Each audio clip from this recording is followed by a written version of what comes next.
Dattatreya hai. I am the retired principal of Government ITI.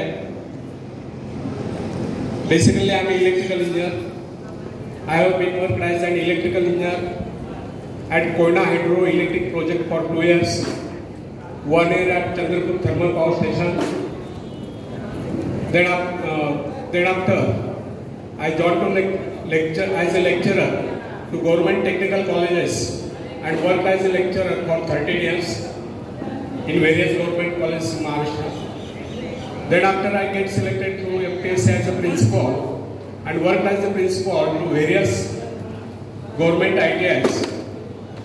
I have also worked as an additional charge of Akkalpura ITI in 2011 to 2014. And I get retired in August 2019. And this is my hobby to motivate Indian youth. So, I am speaking on self-reliance. Miss आत्मनिर्भरता. क्या आपको पता है आत्मनिर्भरता means क्या? बता सकते कोई? आत्मनिर्भरता मीन्स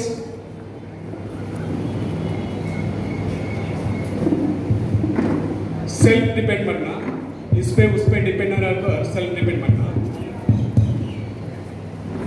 तो पहले एक शेर सुनाता हूं, बाद में स्पीच चालू करता हूं. जिंदगी में रास्ते बना बनाए नहीं मिलते. जिंदगी में रास्ते बना बनाए नहीं मिलते, उन्हें स्वयं बनाना पड़ता है. मंजिलें यूं ही नहीं मिलती यारों, उन्हें मेहनत से हासिल करना पड़ता है.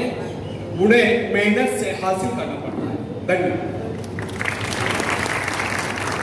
तो फ्रेंड्स, आत्मनिर्भर बनने की क्षमता वास्तव में हर व्यक्ति में होती है, परंतु बहुत कम लोग ऐसे होते हैं जिन्हें अपने ऊपर विश्वास हो. दूसरों का सहारा ढूंढना तो उनकी आदत से बन जाती है. यह बात हमें कभी नहीं भूलनी चाहिए कि दूसरों के सहारे चलना तो बड़ा आसान है, किंतु इससे हमारी रही सही शक्ति क्षीण हो जाती है. मस्तिष्क और योग्यता, इनका जितना उपयोग किया जाएगा ये उतने बढ़ेंगे, इनका उतना ही विकास होगा. एक विडंबना है कि अपने आप कुछ करने की बात तो जैसे इन लोगों के मन में आती नहीं.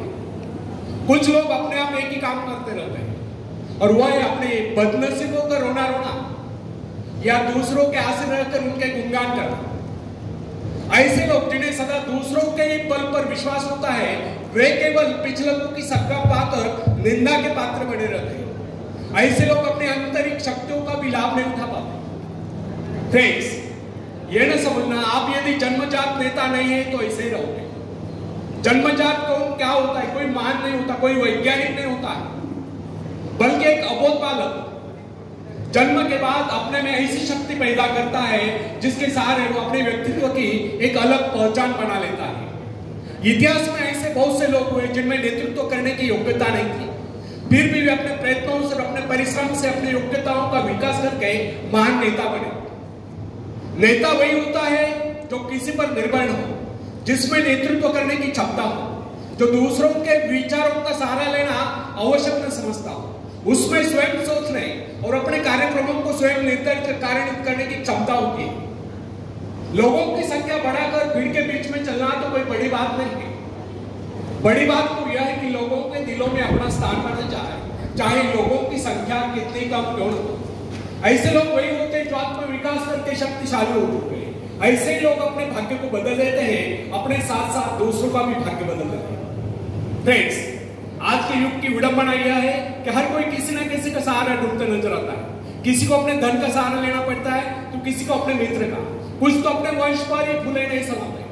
ऐसे तो बहुत ही कम लोग होते हैं जिन्हें अपने ऊपर पूरा विश्वास हो. दूसरों की शक्ति पर जीने वालों का एक मनोज्ञान यह भी होता है कि ऐसे लोग सदैव किसी न किसी को दोषी ठहराकर अपना पक्ष बचाने के अवसर ढूंढा करते हैं. वास्तविकता यह है, इस प्रकार की आदत कायर प्रकृति की परिचायक है. आत्मनिर्भर बने या आत्मनिर्भर बनने की आदत डाले. आदत का आरंभ उस समय होता है जब एक बच्चे को उसका पिता कोई विशेष कार्य करने को कहता है तो वह संतुष्ट नहीं होता, लेकिन जब वो अपने ढंग से उसी कार्य को पूरा करता है, उसे पूरा करने के लिए संघर्ष कर विजय प्राप्त करता है, तो उसके चेहरे पर खुशियों की लहरें थिरकती नजर आती है। इस प्रकार की विजय की भावना उस बालक को शक्तिशाली बनने का एहसास दिलाती है। फ्रेंड्स, स्कूल की शिक्षा या कॉलेज की शिक्षा केवल व्यक्ति की व्यवहार कुशलता और योग्यताओं की वृद्धि नहीं करती, यह तो व्यक्ति के हाथ में औजार थमा देती है। इस औजार का सही इस्तेमाल करना आदमी को स्वयं ही सीखना पड़ता है। हेनरी वार्ड बीचर अपने समय का एक महान विचारक अपने बारे में कथा सुनाया करता था। जब मैं बच्चा था तब मुझे किसी तरह से आत्मविश्वास की शिक्षा दी गई।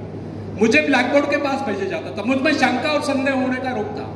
मेरे टीचर मुझे बार बार कहते कि इस पाठ को अवश्य पढ़ लेना। उनके स्वर में काफी क्रोध हुआ करता था। उनका यही कहना था कि हमें केवल प्रश्नों के उत्तर चाहिए। यद्यपि उन शिक्षकों का यह व्यवहार कठोर ही प्रतीत होता था, किंतु इतने सारे बच्चों को सीधी राह पर लाने के लिए उनका यह व्यवहार उचित ही था। और इस व्यवहार का ही नतीजा था कि 1 मास से भी कम समय में, विद इन अ मंथ, मैं उन सभी सवालों के जवाब निकलने लगा जो मुझे सबसे कठिन लगता था। एक दिन मुझे ब्लैक बोर्ड पर एक सवाल हल करने को कहा गया।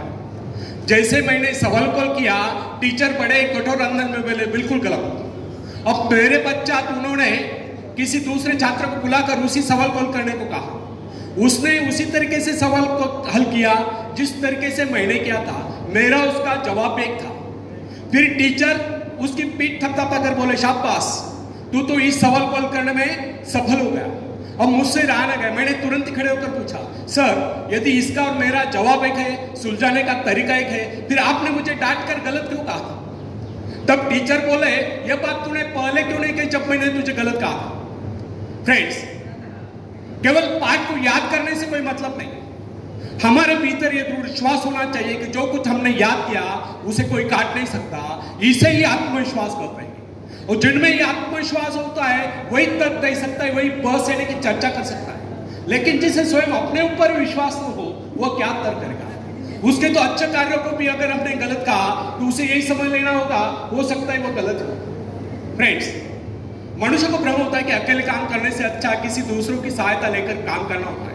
लेकिन अपने ऊपर विश्वास करके पूरी लगन से अगर कार्य को किया जाए तो उसमें सफल होने की आशा दोगुनी हो जाती है।